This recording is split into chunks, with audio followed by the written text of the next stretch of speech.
Olá, seja muito bem-vindo, seja muito bem-vinda a mais um vídeo do meu canal. Meu nome é Luiz Polito, eu sou mestre em Fisiologia do Exercício, meu doutorado foi feito na área do treinamento físico e eu estou aqui para falar com você hoje sobre métodos do treinamento de força. Na verdade, eu estou aqui para liderar, para ser árbitro de uma batalha entre o método tradicional múltiplas séries, o método pirâmide crescente e o método drop série. Mas antes de eu te mostrar aqui quem ganhou, dessa batalha, eu quero te pedir uma gentileza. Não se esqueça de se inscrever no canal, ativar as notificações para que você esteja sempre recebendo os vídeos práticos do nosso canal, os vídeos aplicados. Nós somos aí o maior canal de produção de conteúdo na área da fisiologia do treinamento. Sabe aquela dúvida que você sempre teve de fisiologia do exercício? Ou aquilo que você sempre ouviu de fisiologia do exercício, mas você nunca soube para onde ou para que aquilo seria aplicado? É exatamente para isso que nós estamos aqui, para poder resolver esse problema na sua vida. Seja você um estudante de graduação ou um profissional com vários e largos anos de experiência. Bom, vamos lá. Primeira coisa, eu ouço assim constantemente nos mais diversos cursos de pós-graduação que eu tenho a grande felicidade de ministrar por aí afora, a questão da seguinte pergunta: professor, o que seria aí, ou qual a principal diferença no que diz respeito ao treinamento de força, hipertrofia muscular, quando eu falo no método tradicional, múltiplas séries, quando eu falo no método pirâmide crescente ou quando eu falo no método drop série? Se você não sabe ao certo como cada um desses métodos funciona, dá uma zapeada aí pelo YouTube, que você pode achar algum vídeo que retrate. Se você quer realmente ser fera na área da musculação, aqui embaixo tem o link do nosso curso de musculação. Então olha só, quando a gente fala no método múltiplas séries, a gente está falando daquele tradicionalzão, sabe? Aquele 3, 4, 5 séries do mesmo exercício. O método pirâmide crescente é aquele em que a cada série eu vou aumentando a carga de treinamento e vou aumentando a intensidade do treinamento. Então eu começo com 12, depois faço com 6, depois faço com 4 repetições máximas, por exemplo. Ou 15, 12, 8 e 6, ou 12, 6 e 4, e por aí vai. E o método drop série é aquele que eu vou diminuindo o peso e vou fazendo o exercício até que ocorra a falha concêntrica.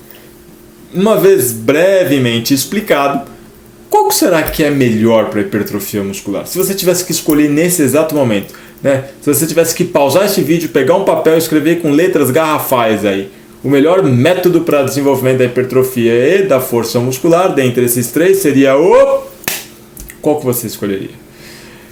Seguinte, presta muita atenção. Esses pesquisadores pensaram exatamente nisso e publicaram um artigo no European Journal of Applied Physiology, um artigo muito bem conduzido, por sinal, em que eles compararam o método tradicional, o método piramidal e o método drop série para ganho de força e massa muscular. Mas esse artigo tem uma peculiaridade. Ao longo das 12 semanas de treinamento, se você observar esse gráfico bonitão que você está vendo aqui, você vai observar que existe uma equivalência entre a carga de treinamento dos diferentes métodos. O que significa? Que independentemente do método que for empregado,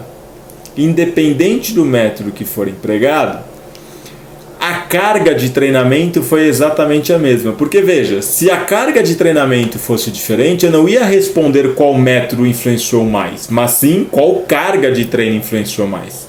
Se eu quero tornar um método de treinamento uma variável a ser analisada, eu preciso fazer com que todas as outras variáveis elas sejam minimamente iguais, porque aí eu consigo dizer assim, se teve ou não teve diferença, essa diferença ela foi especificamente aí por uma questão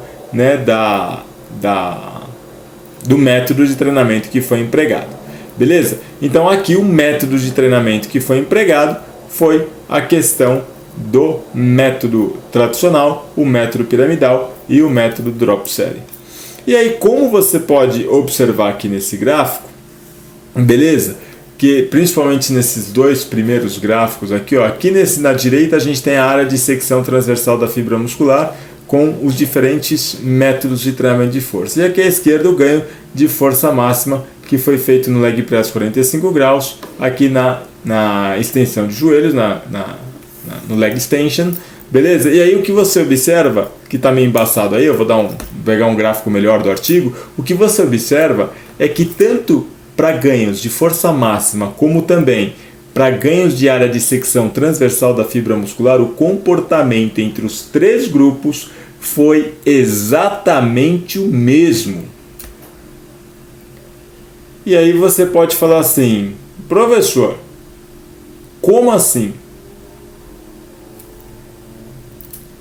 Eu estou dizendo para você, né, que os 3 métodos de treino induziram exatamente, por meio desse estudo, muito bem conduzido por sinal, e encontraram aí um mesmo ganho de força máxima e o mesmo ganho de hipertrofia muscular. E aí, se você tivesse que, mais uma vez, exemplo do que você já fez, dar um pause no vídeo agora e colocar no papel por que isso aconteceu, eu te dou 3, 2, 1, eu te respondo já. Isso acontece porque existe uma tendência de que o nosso organismo ele responda à magnitude da carga de treinamento e não necessariamente ao método de treinamento de força. Não necessariamente ele iria responder, né, ao piramidal, ao drop série, ao tradicional. Muito pelo contrário, ele responde à magnitude do trabalho que fora realizado em um determinado período de tempo, que aqui no caso, como você pode observar aqui, foi de 12 semanas e 3 meses. Então, nesses 3 meses, o trabalho realizado, a carga superada, ela foi muito similar entre os diferentes grupos. E isso, então, fez com que o resultado na hipertrofia muscular e também no ganho de força muscular fosse muito similar. E aí você fala assim, pô, professor, então esse negócio de método não serve para absolutamente nada. Eu não disse isso, sabe por quê? Porque esse foi um estudo que teve como objetivo verificar a influência do método, mas na nossa prática de atuação profissional, quando nós empregamos diferentes métodos, a gente emprega esses diferentes métodos com o objetivo exatamente de aumentar a carga. Por exemplo, eu coloco lá um método SST, FST7, um cluster ou um GVT, eu vou querer exatamente aumentar a carga de treinamento. Eu não estou querendo equalizar a carga como foi feita no estudo. Mas no estudo houve a necessidade de equalização de carga para que os autores pudessem responder se um método realmente, de fato, induziria melhora ou não, aumento ou não da área de secção transversal, conhecido popularmente como hipertrofia muscular, ou até mesmo tecnicamente, ou do ganho de força máxima. Mas na prática, a gente não equaliza a carga, mesmo porque esse processo de equalização de carga é trabalhoso demais. É muito trabalhoso. Beleza? Então, toma bastante cuidado, com isso daí. Na prática, enfim, continue variando os métodos. A gente sabe que a variação de métodos ela é extremamente importante para que você tenha cada vez mais respostas adaptativas mais significantes ao longo do processo de treinamento. Beleza? Eu espero que você tenha gostado desse vídeo. Se você gostou, deixa seu like, se inscreva no canal, ativa as notificações, porque tem muito conteúdo bom vindo aí, tudo relacionado à fisiologia do treinamento de força, treinamento aeróbico, treinamento de potência. Meu nome é Luiz Polito, muito obrigado pela sua participação, fica com Deus e até a próxima oportunidade, se Deus quiser.